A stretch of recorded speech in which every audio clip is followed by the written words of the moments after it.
Hi, it's Lindsay Smith from Keller Williams. Thanks for tuning in to another segment of my Friday morning coffee. This is my opportunity every week to just cover some of the goings-on in real estate between Whitby and Oshawa into the Clarington markets. Now, one of the things I wanted to talk about today was mortgages. A few months ago, Jim Flaherty, our finance minister, made some changes that in how we borrow money for mortgages.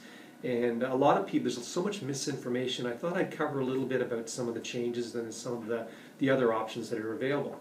So one of the things that he did was, prior to the changes that he made, what they allowed was 32% of your gross income to be spent on your mortgage payment and your taxes. They would allow 40% on mortgage payment, taxes, and any debts that you had, car loans, Visa cards, anything like that, any debts that you're carrying. So what they've changed is they've increased the 32% to 39%. So they actually allow you to borrow more money for your mortgage payment and your taxes, but they've limited the amount that you can borrow on top of that for debts.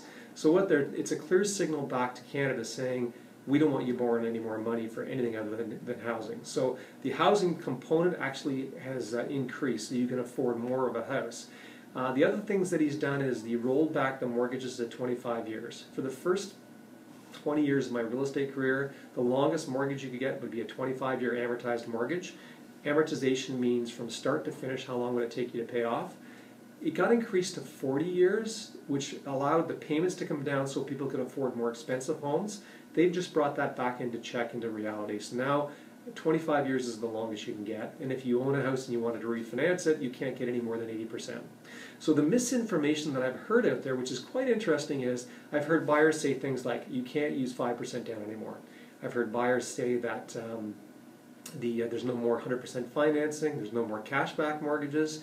So a lot of this is misinformation. I sat down with a really good mortgage broker a couple days ago, and what she had told me is this: her bank offers 100% financing, absolutely.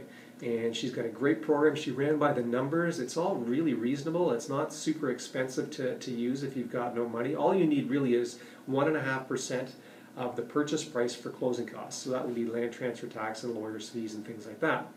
She also said there are still cashback mortgages. They offer them. And if a person has credit that's not the best, let's call it bruised credit, what they offer is this.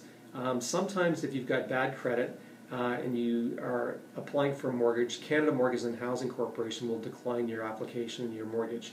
So there are ways around that by putting first and second mortgages together. And she showed me what it costs to get a second mortgage, and I haven't done a second mortgage in a long time, and I was really shocked at how cheap it is compared to the way it was back when the interest rates were really high.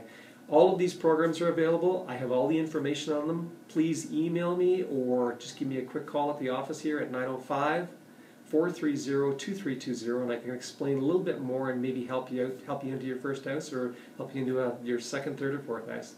Again, I'm Lindsay Smith. Have a great day.